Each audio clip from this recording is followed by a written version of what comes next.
This is deeply disturbing to me. And speaking of standing up for the people, that is something that the San Clemente City Council reportedly is not doing. LAS reporting that the San Clemente City Council has approved a controversial Border Patrol agreement to deploy coastal surveillance cameras.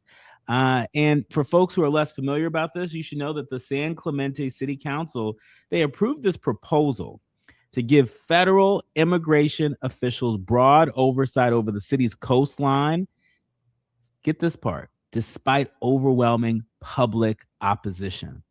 And so, just as we're watching members of Congress vote in ways that are at odds with their own constituents, just as we're seeing examples of this administration acting in ways, signing executive orders that are at odds with what the people say we want. We're seeing this even on the local level in places like San Clemente. City officials will not have access to the surveillance system or how it's being used. This is deeply disturbing to me. I would imagine it is deeply disturbing to a number of the folks who are in opposition to this in San Clemente.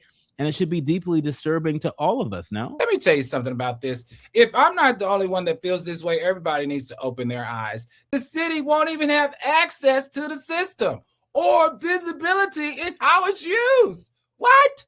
You're putting cameras in my borders, on my borders, in my communities, of a community that I am supposed to protect and serve. However, you're not giving me access to it.